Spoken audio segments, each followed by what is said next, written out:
Welcome to the Destination District podcast. Over the next 5 years, we are making a bold promise to our more than 280,000 students and their families. A promise of academic excellence, career-connected learning, and schools where every single child feels safe, known, and valued.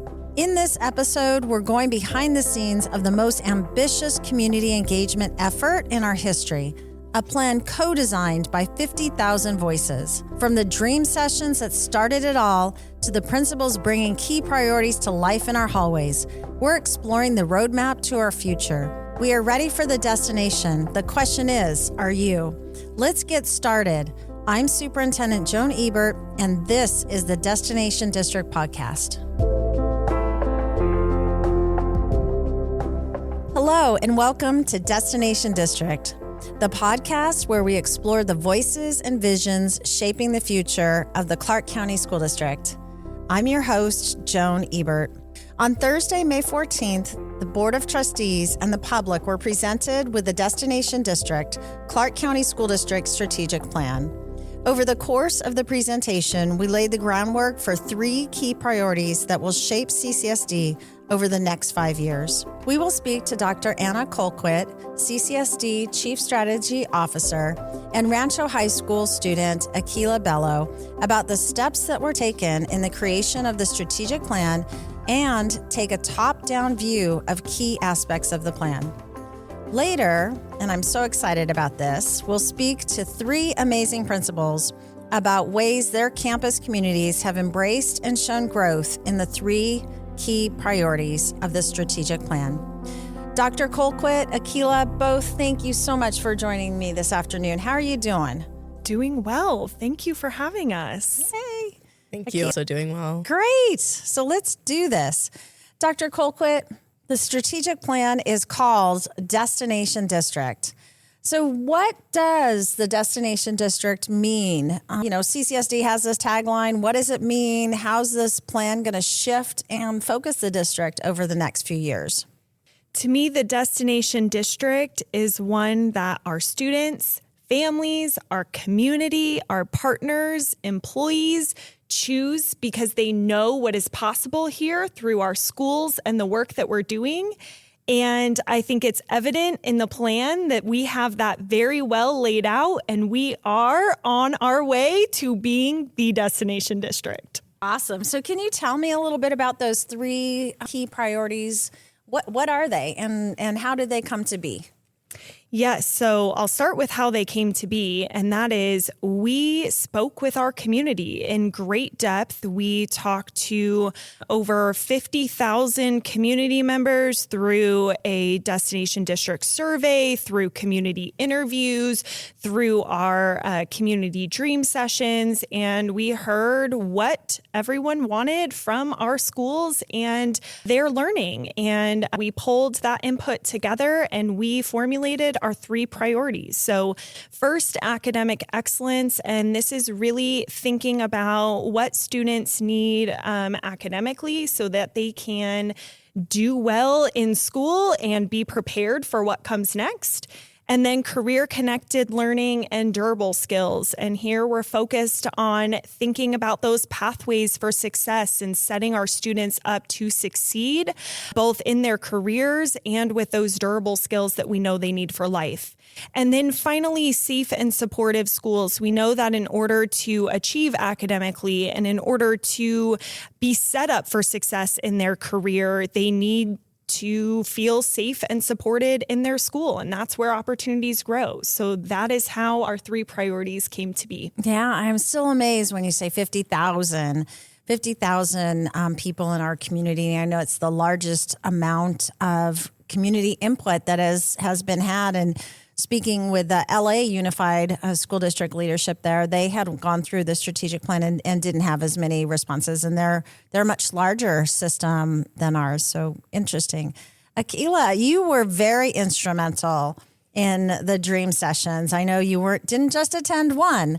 Thank you very much, because I know you're a very busy human being. So what was important? What did you see? How did you contribute? And for those students out there, how should they be involved in the future as well? Well, the first thing I want to say is that I feel like the community dream sessions were an important step to take so everyone in the community could come out and show up and get their ideas out there. What do they think the future of education is? What do we need to do to turn Clark County into that destination district? And I think the importance of the dream session was just finding out all these ideas and these perspectives on what people had to say. I remember going to the community dream sessions. I had so many interesting conversations with both fellow students and adults who have a more realistic take and nuance when it comes to the situation. I was like, I've always felt, I want more hands-on career opportunities. I want to be able to do more field trips. I want more experiential learning. And I also heard the adults say, like, we want these for our kids, but this isn't feasible at that point. And so it's an interesting conversation to have to see, like, there are limitations, but the district is working to bridge those gaps. And I feel like that was important. And so for other students who want to contribute to this work, I feel like the most important thing for them to do is to get their ideas out there, show up to the community dream sessions or other events that are like that. Make sure to do those surveys so your opinion is accounted for and included.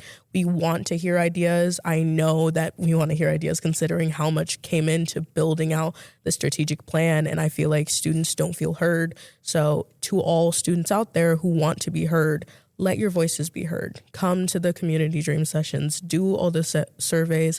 I know they feel tedious, but you're heard, and we want to hear everything that you have to say and all your input on what we're trying to do here. That is wonderful. And again, thank you for coming to the sessions that you did. When you look at the strategic plan now, do you feel that your voice was heard? Do you see yourself and some of your input reflected in the plan? I definitely see a lot of the concerns I had reflected in the plan. One of my biggest things when it came to my education journey was I want more hands-on opportunities. A lot of the best learning I've ever experienced came from field trips or hands-on opportunities, not just textbooks or busy work. It felt like the best learning comes from doing it yourself. So Dr. Colquitt, you leading all of this work, dreaming, planning, how is the future going to come to life? Well, let me just say the future is bright because we have set forth ambitious but achievable goals in this plan, and we have heard from our community. They are ready to make this our community's plan. This is not just for the school district. This truly is for the community. And so we are ready to bring this to fruition and dive in. And the good news here is that we see a lot of this work underway in bright spots throughout the district. And so now it's the time to continue to scale those efforts, to build consistency, and to ultimately create that district-wide vision that we have set forth in the plan. Well, I want to thank you both for coming today and giving the audience the background on how the strategic plan was created and how we're going to look for it in the future and how shaping the future is important. When we return, we'll be joined by 3 of our outstanding CCSD principals to look deeper into the 3 key priority areas of the strategic plan. As discussed with Dr. Colquitt and Akila, the strategic plan will have 3 key priorities. Priority 1 is academic excellence. Priority 2 is career-connected learning. And priority 3 is safe and supportive schools. Many of our schools are already well on their way to supporting these priorities. Here today to discuss how they are supporting us in becoming a destination district are Leslie Galvin, principal of Cannon Junior High School, Dr. Brian Wiseman, he is the principal at Bonanza High School, and Dr. Karen Morentic, principal of Connors Elementary School. Thank you all for being here. Thanks for having us. So let's start with priority 1. And Principal Galvin, academic excellence sounds like a broad term and also sounds like, well, shouldn't you already know about academic excellence? So, for a parent that's listening and a parent at Canyon Junior High, what does excellence look like in a typical classroom?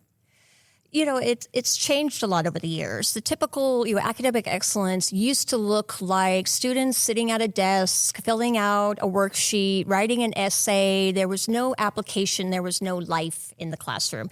Now it's really defined by intentionality and purpose. So students are coming home ready to explain to their parents what they're learning, why they're learning it, and how it's going to apply to their world in the future. And that comes from starting with their learning intentions and setting a clear goal for their learning.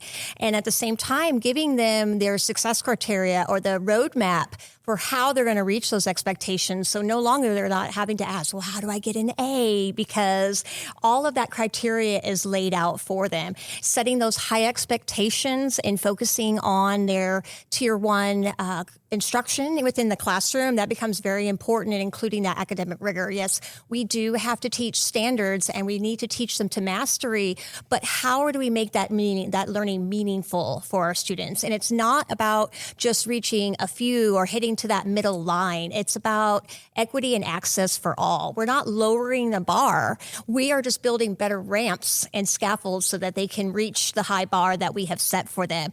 And bringing back to the portrait of that learner and those future ready aspects for them to create empowered learners and global citizens. For that true destination district, we have implemented STEM and project-based learning at our school. We were just recently designated as a STEM school by the state of Nevada. Yes. We're getting them ready. We're creating those pathways with the STEM and the project-based learning to prepare them for high school. We have an award-winning mariachi program that continuously, receives accolades. We had 3 students from our mariachi program that received all city designation for their respective instruments. And then we feed right into Del Sol Performing Arts Academy. We have a internationally recognized robotics team. We just got back from Houston. We were one of 4 teams out of 33,000 teams worldwide that were invited to Houston to showcase the new first Lego League game for next year. I mean, it was us, New York, Germany, and Mexico. And that is an experience that our students will not soon forget. So it's really about building that path for them and getting them ready for high school and beyond. So well beyond a test score. Yes.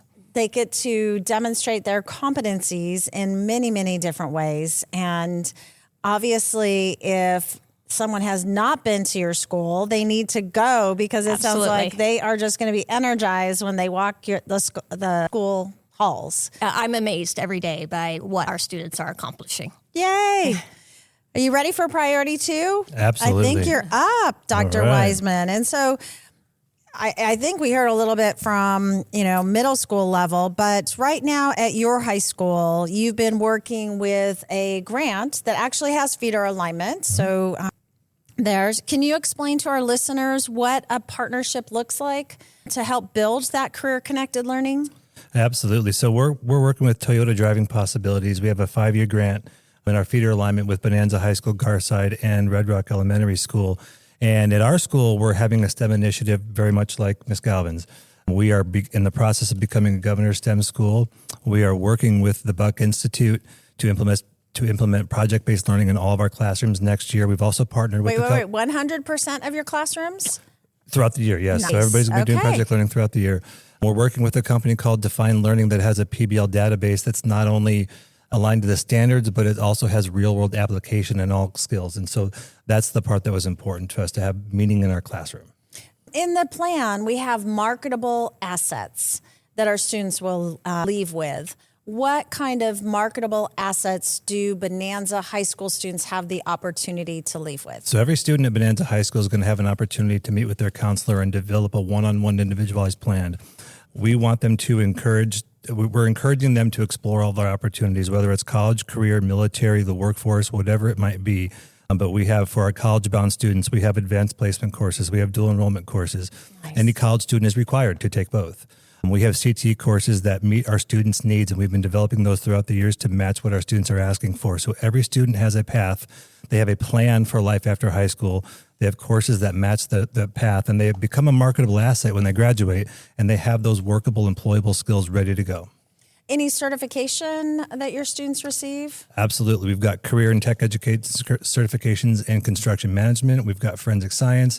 We've got the original fire science program, and we work directly with the fire department. We have an EMT program. Our kids are going out into the field ready to go. That is lovely. That is lovely.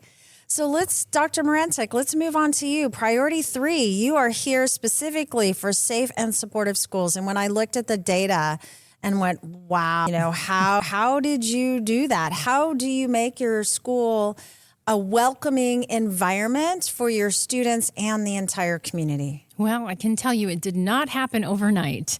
I know that when I started at Connors 5 years ago, some of the concerns were that parents didn't feel welcome, staff didn't feel supportive, kids were scared to take risks in the classroom. And that's a huge concern because even when we look at academic success and we look at trying to get our kids involved, if they don't feel safe, if they don't feel supported, if they don't feel that their teacher cares about them, if the parents don't feel heard, we're not going to grow as a school and as a community. So some of the things that we did, simple things that we did, was just being visible. We talk about, how did our kids feel welcome when they came into the building? We started outside of the building. So Nice. Me and my leadership team are outside every day before arrival. We greet all of our students. We know their names. We know their families. We greet our parents, and we make sure that they feel welcome the second they step onto our campus. We also have staff at the doors also greeting our kids so that when they're entering into the building, they are welcomed as well with smiles and just excitement that they are on campus. Our staff is ready to go so that when the kids come in the classroom, they're asking them how they are doing. And it's amazing just checking in with them every single day. We don't do just an activity that states all about me and here's my family. We know it's continued work every single day. So we make sure that our kids know that we know when they're there. We know when they're not there, and Yes. when we check in with them, and when their families walk up, some of the things that are great is like, where's your brother today? And they'll say, oh, he's not feeling well. And we make sure that we say, well, make sure that you tell him Dr. Morantic said hello, and I hope he feels better soon. Gosh. So it's one of those where our kids, we know their names, like I said, and that, we make that eye contact so they know they're important, and they know we're there for them. So that's just some of the ways that we make our kids feel great. We know our parents, they want to be heard. So when they call and they have questions and concerns, we do address it immediately. If we can set up meetings right away, we do. And a lot of their comments back to us is, thank you for calling us back so soon. And we reply with, thank you for advocating for your child. Yes. Because it's so important. And sometimes our kids don't feel that they can share or tell us things. And, so when our families can do that, we build that partnership. And they know that it's through support that we are there for them. How can we help? How can we assist? How can we make sure we're getting your kid to school to feel safe, respected, and grow in our environment? Yeah, thank you so much. I want to go to your school and talk with some of your parents and make sure we sprinkle that secret sauce across the entire district. So last night at the school board meeting, one of the questions that the trustees asked for people that move into Clark County, right? We have open enrollment, so there's opportunities to attend many of our schools. How do you describe, or how would you describe to a new family, this is the destination district, this is my school. If the match isn't here for, my school, here's the other school right down the street where they can go. What is some advice that you would give to a new family? And anyone can jump in. One thing I think is great about Connors is that it's all about opportunities. We know that we are embedding high quality tiered education, reaching for that academic success and really supporting kids with their interests and their talents so that they're motivated to want to learn. So within the school day, our kids are excited to learn, but we also offer so many things outside of the day, whether it's choir, we're a Disney musical in schools, we have coding club, Spanish club, basketball club, garden club, art club. We really try to tap into anything and everything that gets our kids motivated. And we also do a lot of planning to make sure that they can participate in as many things as possible. So, with Connors, we are excited to make sure that we're giving our kids everything and addressing the whole child. And like I said, we put our learning first. We are the home of the Eagles, and we continue to soar every single day. Love it. But Enzo, we are about to celebrate our 50th anniversary. We're one of the original high schools in Las Vegas. Yes, you are. And we just completed a 3-year comprehensive modernization project, and our school school, while it may be 50 years old, it looks brand new. It's bright, it's welcoming, it's inviting, it's friendly. At our school, we focus on a couple of things. The academics, we want to make sure that we're pushing our kids and that they are ready for the next step of their life when they graduate. And we want to make sure that everybody's loved and cared for and welcomed with open arms. So every person, every parent, every student, every staff member, every guest, every visitor is going to be welcomed with open arms. And because we believe Bonanza High School is a great place for everybody. Great. About Canon, at Canon, it's just about transforming learners from consumers of information to producers of the future and being able to solve those real world problems. We want parents to be partners. When we think about a destination, one of my favorite destinations is Disneyland. And the reason why I like that is because everyone is treated not as a visitor, but as a guest. You're a guest, and we are going to hold ourselves to the highest standards to make sure that we are meeting your needs, we are meeting your students' needs. We need our parents to be partners in the education and share their expertise because they are our guests, and we are making the learning come alive for students inside our walls every single day. I love it. Amazing. We have 3 amazing principals here, 3 different schools, but there are commonalities, how much you care for each of your students, the community as well. Thank you for what you do, and thank you for being here with me this afternoon. Thank you. Thank you. As we wrap up today's episode, it's clear that the Destination District isn't just a title on a document. It's a commitment to the future of Southern Nevada. By 2031, we aren't just looking for better test scores. We're looking for a 60% increase in literacy for our youngest learners. We are ensuring that 100% of our graduates walk across the stage with a marketable asset, a real-world credential, or college credit that opens the doors the day after graduation. And most importantly, we're building a culture where 95% of our students truly feel they belong. But we can't do this work alone.